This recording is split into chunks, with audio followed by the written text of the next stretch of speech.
The political heart of our financial crisis is the issue of how to resolve the mortgage mess we're all in, or a lot of us are in anyway. Both Obama and McCain have their solutions, and no matter who you agree or disagree with, one thing is for certain: there will be no quick fix to solving all of this. Our next guest says both candidates are missing the boat. Dani Babb, real estate analyst and author of the new book, The Accidental Landlord. I have my copy right here. Joins us now from Irvine, and Condo Vultures founder Peter Zalewski, who's got to come out with a book soon, joins us now from Miami. So, Dani, you got a plan. And you got a plan that's not going to cost trillions. It's not going to cost hundreds of billions. Tell us about it. Right. Over 2 years, it's going to cost 2% of what Congress has already spent, the $700 billion, not including the additional amount. My plan is this. The problem with the mortgage crisis is inventory. We have 11 months. Typical market would have 5 months.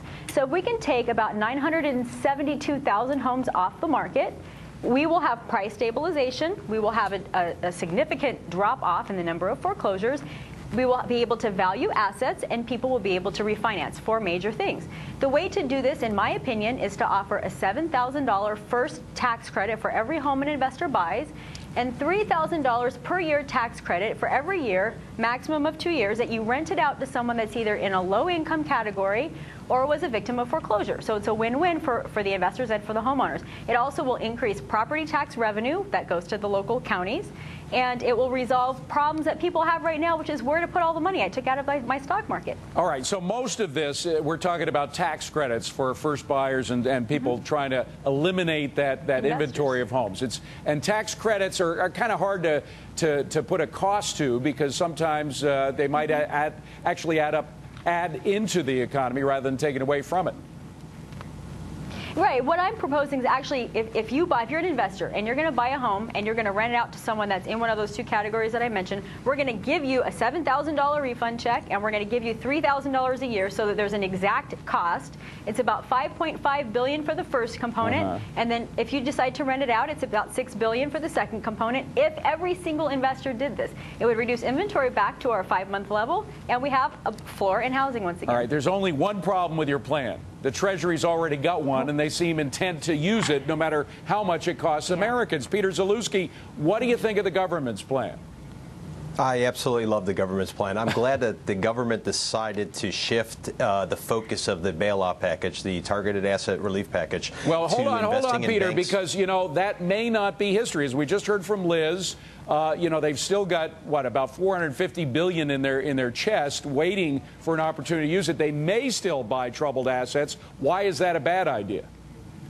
Well, it's it's a fantastic idea for what I do. We work with vulture buyers who are going in there trying to basically take advantage of the opportunity in front of us. We were fearful, based on the original idea of what the project was going to be, that we would have to compete against the federal government for some of these assets. And unfortunately, for us, we were thinking that the federal government was probably going to pay too much money. Now that they're investing in banks, we feel as if the banks are going to have the liquidity to be able to dump some of these assets at big enough discounts to attract our type of buyers. All right. But again, Peter, I got to warn you that the government hasn't given up on the idea of buying assets. They might still do that, buy some of these mortgage-backed securities, which may end up paying an inflated price for these things that you like to get at a bargain price.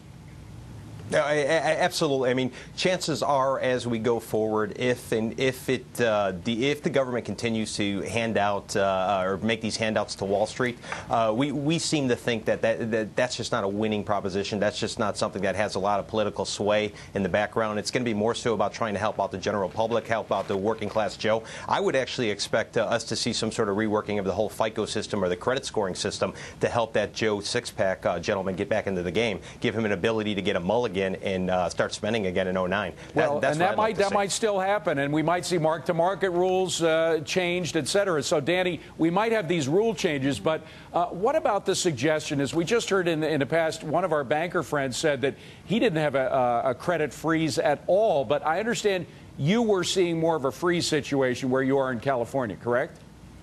Yeah, absolutely. We are in a declining market area, and a lot of states, a lot of counties are in that situation. When you're in a declining market, the bank is automatically devaluing your appraisal by a certain percentage that they expect it to automatically reduce, and it's basically speculation on their part, within a certain amount of time. And one particular problem is when a bank owns or has a subsidiary, that's the appraisal company. Countrywide is a great example. I'm battling them right now. They own LandSafe, who does their appraisals, and they are cutting them like crazy. And consumers, if you're a homeowner out there trying to refinance, you have to dispute these appraisals and come in with your own secondhand third-party appraisal from a completely reputable third-party organization, has nothing to do with the bank, and try and get that appraisal bumped up. And but yeah, hold on, Danny, who can possibly give an appraisal in this market?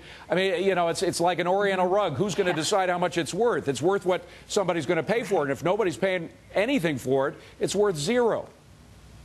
That's exactly the case, but we've got a situation I know out here in Arizona, in some parts of Nevada, where we do know what they're paying, what people are paying for a home in a neighborhood. My home in particular, I'm dealing with that right now, trying to refinance it. We do know because the one across the street sold for a certain amount, but the bank is taking that appraisal, saying, nah, I'm just going to take 20% right off the top. And that's your new appraisal about, because in the next 5 years it could decline by 20%. So they're using estimates in a lot of areas that's causing homeowners a lot of problems. All right. Well, Peter, I'm surprised you didn't jump in when I said they're worth zero, because you think there's a price for anything, no matter how distressed that asset is, right?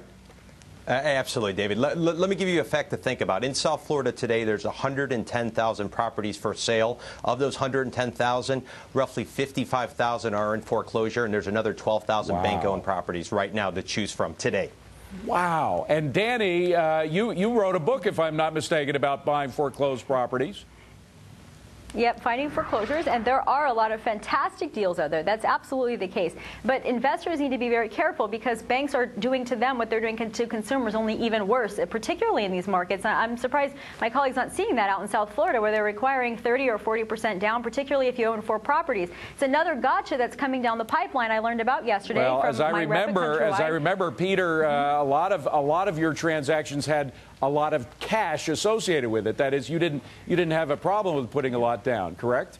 It still tends to be all cash. Our buyers, I'd say probably about 80 to 90% of our buyers are all cash.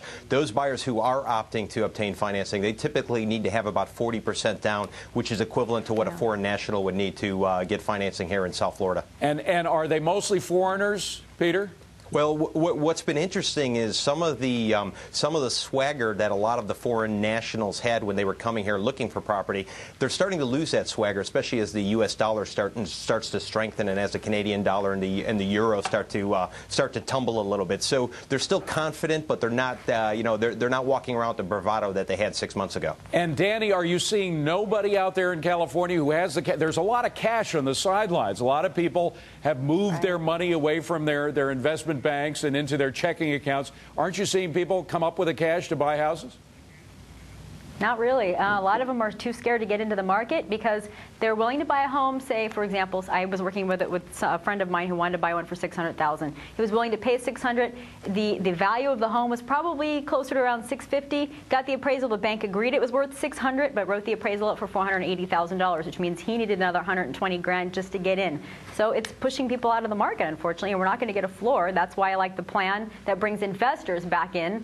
A lot of people blame them to begin with, but I think they're going to help in this particular case. So bottom line is you do like the plan, Dani Babb, even though you have a plan of your own that would cost a lot less. Oh, no, I don't like you're the referring to your own I plan, okay, which unfortunately is not going to be adopted by the Treasury Department anytime soon, as far as I know. Let's talk to our panel about these plans, whether they're going to work or not. Here in studio, we have Kelly Evans of the Wall Street Journal, Ron Kurtz of Inc. magazine, and in San Francisco, Victoria Barrett of Forbes. Victoria, I'll go to you because you're a Californian like Danny is. Are you seeing the same problem that nobody is buying at all? It seems to be mixed. The folks I've spoken with, it really depends on the market. So you have an area like Sacramento where it doesn't seem to be turning. There don't seem to be buyers except local contractors who are essentially doubling down. But then in Southern California, I've heard that there is more of a market. So it's, real estate's very local. I think there are some encouraging signs of volume of transactions going up. But again, it depends where you are. And some neighborhoods may never recover to what they were. Areas like Stockton and Merced, California, may be in the hole for a very long time. Well, Kelly, we do hear from Paulson and others that until we get a fix on the real estate itself, we're not going to see a fix in the credit markets. Is that true? Absolutely. That's absolutely the case. That's what's at the heart of these declining asset values. It's why people are losing their homes. And See, I take issue with that a little bit because the issue of trust and confidence is so critical here, rather than just the physical value of houses. Absolutely. And I think, people will start to look at these falling prices and say they want to get back in the market. One thing I want to say to Danny, who said, let's look at these ballooning inventories. Well, yeah, there's 11 months worth because the sales pace is so slow. And so I think if we can just do what is most costly right now to the banks, which is these foreclosures,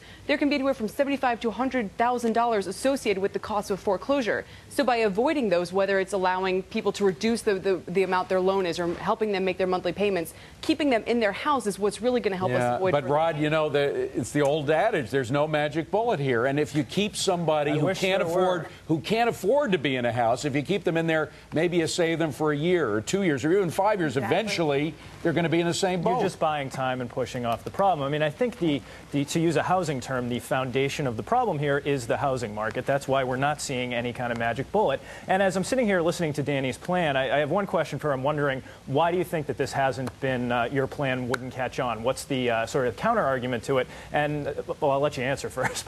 What do you think? Have you tried to pass the plan among any of the policymakers? Mm-hmm. Yeah, actually, I got it to the McCain camp this morning. I have not gotten feedback on it yet, but the economic policy advisors do have it.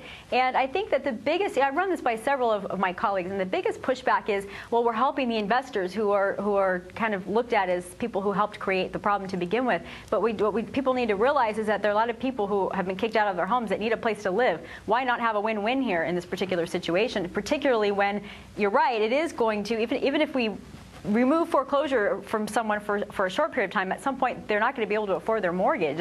It's eventually going to hit them anyway. The bottom line, Peter, is that the U.S. Treasury right now has more power than it has had, maybe with the exception of Alexander Hamilton. But I mean, this guy, Hank Paulson, has almost unlimited power to do whatever he wants to do. And frankly, it's not going to be the Dani Babb plan. It's going to be the Hank Paulson plan. He's already going ahead with it. So given the Hank Paulson plan and what we know they're going to do in terms of putting equity into the banks or buying equity from the banks, when does the real estate market begin to move substantially, Peter?